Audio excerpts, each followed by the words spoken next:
تو خوب سمجھ لو, بدعت جب ہم کرتے ہیں ہم اپنی طرف سے پیغمبر کو خوش کرنے کی کوشش کر رہے ہوتے ہیں, ہم اپنی طرف سے اللہ کو خوش کرنے کی کوشش کر رہے ہوتے ہیں, لیکن اللہ کہتا ہے کہ یہ تمہارا اپنا گڑا ہوا طریقہ ہے, یہ میں نے نہیں بتایا.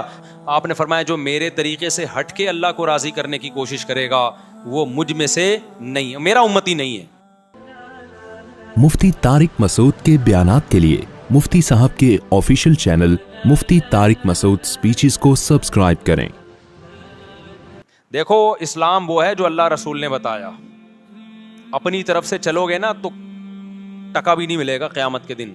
اخپل طریقے سے آپ اللہ کو راضی کرنے کی کوشش کرو گے, اللہ راضی نہیں ہوگا, اللہ راضی نہیں ہوگا. حضرت عمر کہتے ہیں ایک واقعہ ہے کہ ایک پادری کو دیکھا جو رو رو کے نا نالیاں پڑ گئی تھیں, سوکھا ہو گیا تھا بالکل دبلا.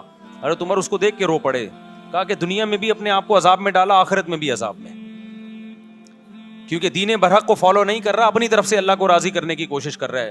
آپ نے ایسے ہندو دیکھے ہوں گے جنہوں نے منتیں مانی بھی ہیں, کپڑے نہیں پہنتے, کھانا پینا چھوڑ دیا, سر منڈاتے ہیں. بدھسٹ کو میں نے دیکھا ہے ایسے, زندگی بھر کا عذاب, شادی نہیں کرتے, تو اپنے آپ کو ایک ٹینشن میں ڈال دیا اور نیت یہ کہ بھگوان ہم سے خوش ہوگا, حالانکہ خدا خوش نہیں ہوتا کہ آپ سر منڈا کے گھومتے رہیں, کھانا پینا چھوڑ دیں اور آپ شادی بھی نہ کریں. کچھ ہوتے ہیں نا, ہندوؤں میں بھی ہوتے ہیں, بدھسٹ میں بھی ہوتے ہیں. ایک یوٹیوب پہ میں نے ویڈیو دیکھی, ایک ہندو کے جو پنڈت تھے انہوں نے کرالنگ کر کے سفر کیا پتہ نہیں کتنے کلومیٹر دور, اور کہا ہم نے منت مانی ہے کہ پیدل نہیں جاؤں گا, کرالنگ کر کے. وہ دہلی میں پتہ نہیں کون سے مندر میں, اتنا لمبا سفر. تو کیا آپ سمجھتے ہو کہ اللہ اس عمل سے خوش ہوگا؟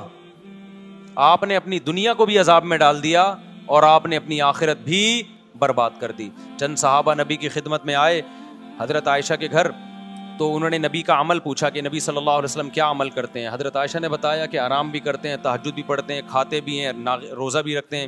انہوں نے کہا وہ تو پیغمبر ہیں بھائی, ان کے تو سارے اگلے پچھلی خطائیں معاف ہیں, ہم پوری رات عبادت کریں گے, سوئیں گے نہیں. اور ایک نے کہا میں گوشت نہیں کھاؤں گا, گوشت کھاتا ہے انسان کے جسم میں طاقت آتی ہے, گوشت میں لذت بھی ہے, میں خدا کی خاطر سبزیوں پہ گزارا کروں گا. اصل لذت گوشت میں ہے سبزیوں میں؟ ابے کیا ہو گیا, بول لو نا. میں بھی تو, اصل لذت تو گوشت میں ہے, پروٹین کس میں ہے؟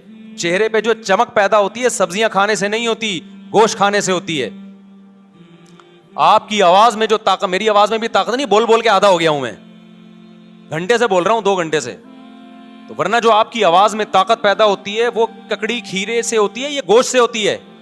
اچھا مجھے ایک بات بتاؤ, گوشت خور جانور دھاڑتے ہیں یا سبزی خور جانور دھاڑتے ہیں؟ سبزی کھانے والے بکری دمبا کبھی دھاڑتے ہوئے دیکھا ان کو؟ یوں کر کے بکری بول رہی, کبھی دیکھا آپ نے؟ اور شیر کی دھاڑ چڑیا گھر میں بھی دیکھ لو گے نا, حالانکہ چڑیا گھر میں وہ پورے نیچرل ماحول میں ہوتا نہیں, وہ پراپر طریقے سے دھاڑتا نہیں ہے, لیکن ڈر جاتا ہے آدمی. اگر چڑیا گھر میں پیچھے زو میں کہیں پیچھے شیر کھڑا ہوا آپ یہاں اور ایک دم دھاڑ کی آواز ہے, بندہ 2 منٹ کے لیے لڑک جاتا ہے. تو یہ جو دھاڑتا ہے, کتا غراتا ہے, کیسی آواز ہوتی ہے نا اس کی, پاورفل. بلی جب جھپٹنے کے لیے تیار ہوتی ہے, غراتی, کیسی خطرناک آواز ہوتی ہے. تو کیا سبزیاں کھا کے ہوتی ہے یہ؟ تمام گوشت خور مخلوق میں اللہ نے ایک دہشت رکھی ہے, ایک وحشت رکھی ہے, آواز میں پاور رکھی ہے, چال میں پاور. چیتے کی چال دیکھی ہے کیسی ہوتی ہے؟ تم لوگ کو نہیں غیرت آئے گی, تم لوگ کو نہیں غیرت آئے گی یار, تم لوگ کو نہیں بات سمجھ میں آئے گی. چیتے کی چال دیکھی ہے, اسٹائل دیکھو چیتے کا یار. چیتا ایک ویژن بناتا ہے, بیٹھا ہوتا ہے, 20 ہرن اس کے سامنے سے گزرتے ہیں, وہ ہر ایک سے دل نہیں لگاتا. پہلے وہ ایسے نہیں چھچوروں کی طرح بھاگنا شروع کر دے, کبھی اس ہرن کے پیچھے وہ نہیں آیا تو چلو یہ والا ہرن, یہ نہیں آیا یہ تو گلی ڈنڈا کھیل رہا ہے ایک طرح سے. ایسا نہیں کرتا چیتا, کیونکہ گوشت خور ہے نا, تو ہر کام خاندانی طریقے سے ہوگا. چیتے پہ ایک پوری ڈاکومنٹری آپ دیکھیں, گوروں نے بنائی ہے. چیتا کیا کرتا ہے, پہلے تمیز سے بیٹھے گا, 20-30 ہرن قریب سے گزر رہے ہیں, چھچوروں کی طرح ہر ایک کے پیچھے نہیں بھاگے گا کہ پکڑن پکڑائی شروع ہو جائے, کبھی وہ کبھی وہ. پہلے بیٹھ کے نا کافی دیر تک ایک ویژن بناتا ہے, دیکھتا ہے یار کون سا والا میرے لیے سوٹیبل رہے گا, کس میں مال زیادہ ہے اور ریٹس کم ہیں اس کے. ریٹ کا مطلب محنت کم ہے, تو پہلے وہ اس کی سلیکشن کرے گا. پھر اپنا ڈسٹینس ناپتا ہے, کیونکہ اس نے چند سیکنڈ اتنی اسپیڈ سے بھاگتا ہے, چند سیکنڈ ہوتے ہیں, کہ اگر وہ مزید اس اسپیڈ سے چند سیکنڈ مزید بھاگے تو ہارٹ اٹیک سے مر جائے وہ, کیونکہ اس کی اسپیڈ چند سیکنڈ کے لیے بہت تیز ہوتی ہے. اس میں اگر اس کا ہدف اس کے ہاتھ سے نکل جائے تو چیتا اتنی انرجی یوٹیلائز کر چکا ہوتا ہے کہ دوبارہ پھر چیتے کے بچنے کے امکان نہیں ہوتے. لہذا اس کے پاس ٹائم کم اور مقابلہ سخت ہوتا ہے, اس لیے وہ پلاننگ کرتا ہے, بیٹھتا ہے ایسے کر کے نا, تو پھر اس کا دل ایک ہرنی پہ آتا ہے, کہتا ہے یار یہ میرے لیے اس میں مال بھی اچھا ہے, اس کی اسپیڈ بھی مجھے کم لگ رہی ہے, ٹھیک ہے نا, اس کی اسپیڈ بھی کیا لگ رہی ہے تھوڑی, وہ والا تو بہت اسپیڈ سے نکل لے گا, وہ مجھے ڈاش دے جائے گا. کافی دیر غور و فکر کر کے, آپ یوٹیوب پہ سرچ کریں, پوری گوروں کی اس پہ تحقیق ہے, کافی 1-2 گھنٹے بعض دفعہ پلاننگ میں لگا دیتا ہے وہ.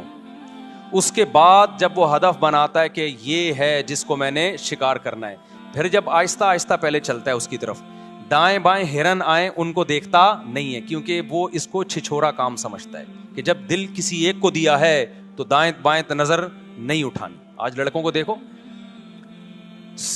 محبت کے دعوے کسی اور سے ہو رہے ہیں, نمبر کسی اور کا ہے, بیلنس کسی اور کے موبائل میں ڈلوا رہا ہے, شادی کے وعدے کسی اور سے کر رہا ہے. یہ چھچھور بنا ہے کہ نہیں ہے؟ تو یہ وہ لوگ ہیں جو گوشت نہیں کھاتے. تو چیتا کیا کرتا ہے, جب پوری فل پلاننگ کے بعد پھر وہ دوڑتا ہے اس کی طرف. پھر اس کی چال دیکھو یار, کیا خوبصورت چال ہوتی. پہلے آرام سے جاتا ہے, دائیں بائیں ہرن گزر رہے ہیں ان کو لفٹ ہی نہیں کراتا, کہتے ہیں نہیں بھائی ہم نے بڑی پلاننگ کر کے اس کو ہدف بنایا. پھر پلاننگ کرتا ہے کتنی دیر آہستہ چلنا ہے, کتنی دیر درمیانی اسپیڈ سے, اور کتنی دیر اتنی اسپیڈ سے کہ وہ لاسٹ ہے بس, اس کے بعد اگر نشانہ خطا ہو گیا تو میں مر جاؤں گا. یہ پوری پلاننگ کر کے پھر جو بھاگتا ہے, اور وہ کلا بازی اس کے اوپر جمپ لگا کے اس کو جو گردن سے پکڑ کے عید ملتا ہے, پھر اس سے 3-4 کلا بازیاں کھاتا ہے, پھر خود بھی کھاتا ہے اور جنگل کے سارے جانور اس کا بچا ہوا کھاتے ہیں. یہ کام گوشت خوروں کا ہے, سبزی خوروں میں یہ صلاحیت نہیں ہوتی. اس لیے اسلام نے ہمیں بقرعید پہ بھی گوشت کھلایا, اور عقیقے میں بھی گوشت کھلایا, ولیمے میں بھی گوشت کھلایا, دم جو ہم بقرعید میں دیتے ہیں اس میں بھی کیا ہے, گوشت ہے. تو بہانے سے اسلام ہمیں گوشت کھلاتا ہے تاکہ ہمارے اندر اوصاف گوشت خوروں جیسے ہوں. لیکن چونکہ ہم انسان بھی ہیں, اس لیے اللہ نے بتایا کہ یہ درندگی تمہاری ظالموں کے خلاف ہونی چاہیے, مظلوموں کے خلاف نہیں ہونی چاہیے. لہذا جو خود ظالم ہے اسے گوشت کھانے کا حق نہیں ہے. یہ دہشت تم نے ملک دشمنوں کے خلاف نکالنی ہے, ظالموں کے خلاف نکالنی ہے. اب چونکہ ہم ظالم کے خلاف نہیں لڑتے, صحیح جگہ لڑ نہیں رہے ہیں جہاں لڑنا چاہیے, ملک کے دفاع میں نہیں لڑ رہے, تو پھر بیوی سے لڑ رہے ہیں, بچوں سے لڑ رہے ہیں. باپ گھر میں آتا ہے ایسے جیسے چنگیز خان نے بغداد پہ حملہ کر دیا ہے, بچے کانپنا شروع کر دیتے ہیں. تو ایسے ابا کو چاہیے گوشت کھانا چھوڑ دے, کیونکہ گوشت کھانے سے قوت غضبیہ بڑھتی ہے. سمجھتا ہے کہ نہیں سمجھتا؟ اور یہ بھی خوب اچھی طرح سمجھ لو کہ زیادہ شادیاں جو کرتا ہے اس کو بھی گوشت کھانا پڑتا ہے. سبزی پہ آپ 4 بیویاں نہیں رکھ سکتے, صحیح بتا رہا ہوں میں, یہ حدیث سے بھی ثابت ہے. ایک صحابی نے کہا کہ میں نکاح نہیں کروں گا, نبی کے پاس آئے, یا رسول اللہ میں جب گوشت کھاتا ہوں مجھ میں خواہش پیدا ہوتی ہے, نکاح کا خیال پیدا ہوتا ہے. تو وہ رہبانیت کی طرف جا رہے تھے کہ میں گوشت چھوڑ دوں گا تاکہ میرے دل میں جذبات پیدا نہ ہو اور اللہ اللہ کروں بیٹھ کے. حدیث کا مفہوم ہے. تو آپ صلی اللہ علیہ وسلم نے فرمایا نہیں, حدیث کا مفہوم کہ حلال چیزوں کو خود پر حرام مت کرو, کھاؤ گوشت, اور اگر خواہش پیدا ہوتی ہے تو نکاح کرو. سمجھتے ہو کہ نہیں سمجھتے ہو؟ تو گوشت ضروری. اب تو ڈاکٹر بھی اس کو پروموٹ کرنا شروع کر دیا بھائی. یہ جو موٹاپا آتا ہے نا, میں گیا ہوں تنزانیہ کے جنگلوں میں, وہاں میں نے ایسی قوم دیکھی ہے جو صرف گوشت کھاتے ہیں, موٹاپا نہیں ہے ان میں موٹاپا نہیں ہے, لمبی لمبی عمریں ہوتی ہیں ان کی. لیکن جو چاول کھاتے ہیں ہر وقت, چاول, بریانیاں, پلاؤ, تو وہ تھوڑے دن میں کیا ہو جاتے ہیں بھائی, دیگوں کی بریانیاں کھاتے کھاتے خود دیگ بن گئے. بس ایک ڈھکن کی دیر ہے. سمجھ رہے ہو؟ کھائیں, منع نہیں کیا آپ کو, لیکن زیادہ فوکس کس کو کریں آپ؟ بھائی ڈاکٹر سے پوچھ لیں, ایسا نہ ہو گوشت کھا کے مر جائیں, کچھ اور ہو جائے. میں تو ایک موٹیویشن کے لیے بات کر رہا ہوں, باقی ڈاکٹر بتائے گا آپ کو کیا کھانا ہے کیا نہیں کھانا. میں تو کوئی اور سوال کا جواب دینے لگا تھا, یہ مجھے ادھر پتہ نہیں کدھر چلا گیا. میں جواب کیا دے رہا تھا؟ ہاں, تو میں یہ عرض کر رہا تھا کہ دیکھو اپنی مرضی سے شریعت پہ چلو گے نا تو کتنی ہی قربانی دے دو اللہ کے ہاں وہ قربانی قبول نہیں ہے. تو صحابی آئے نبی کے گھر میں, دیکھا بھائی آپ تو آرام بھی کرتے ہیں اور نماز بھی پڑھتے ہیں, کھاتے بھی ہیں, روزے بھی رکھتے ہیں. انہوں نے کہا نہیں ہم تو, ایک صحابی نے کہا میں ہمیشہ روزے رکھوں گا, ایک صحابی نے کہا بس ساری رات تہجد پڑھوں گا, ایک نے کہا میں گوشت نہیں کھاؤں گا. تو آپ صلی اللہ علیہ وسلم کو جب اطلاع ملی تو آپ خوش نہیں ہوئے.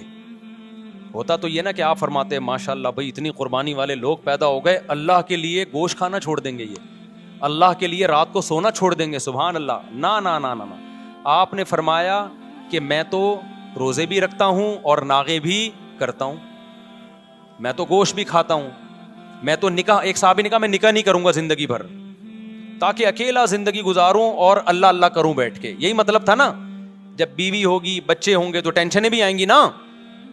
انہوں نے کہا نہیں میں بیوی بچوں سے دور رہوں گا, اپنی خواہش ہی نہیں پوری کروں گا, اپنی خواہش کو میں کچل دوں گا. دیکھنے میں تو بڑا جذبہ ہے بھائی, کیا خیال ہے کہ آپ کے اندر ایک خواہش پیدا ہو رہی ہے, آپ کو میں نے پوری نہیں کرنی ہے وہ, لیکن اس جذبے کو پیغمبر صلی اللہ علیہ وسلم نے پسند نہیں کیا. نارمل زندگی گزارو. آپ نے فرمایا میں تو نکاح بھی کرتا ہوں اور میں تو روزے بھی رکھتا ہوں, ناغے بھی کرتا ہوں, اور میں تو رات کو آرام بھی کرتا ہوں, نیند بھی کرتا ہوں اور نماز بھی پڑھتا ہوں. آپ نے فرمایا جو میرے طریقے سے ہٹ کے اللہ کو راضی کرنے کی کوشش کرے گا وہ مجھ میں سے نہیں, میرا امتی نہیں ہے, اور ظاہر ہے پھر اس کی بخشش قیامت میں نہیں ہوگی. اخپل طریقے سے اگر آپ قربانیاں دینا شروع کر دو گے, اس قربانی کی اللہ کے ہاں کوئی قدر نہیں. دیکھو ایک آخری مثال دے کے بات ختم کرتا ہوں. ہم رمضان میں روزہ رکھتے ہیں غروب آفتاب تک, غروب آفتاب کے بعد افطار میں جلدی کرتے ہیں. اگر کوئی فنٹر گیری شروع کر دے کہ میں نے جناب 15 گھنٹے کا روزہ رکھ لیا, سب نے رکھا, میں اللہ کی خاطر 1 گھنٹا اور بھوک برداشت کروں گا, تو ثواب ملے گا گناہ ملے گا؟ گناہ. بھائی جب تک اللہ نے کہا تھا بھوک ہے, اب اللہ نے پابندی ہٹا دی, تو اب اگر تو پانی نہیں پی رہا تو اس سے اللہ خوش نہیں ہوگا. اب یہ تیری اپنی بنائی ہوئی ہے.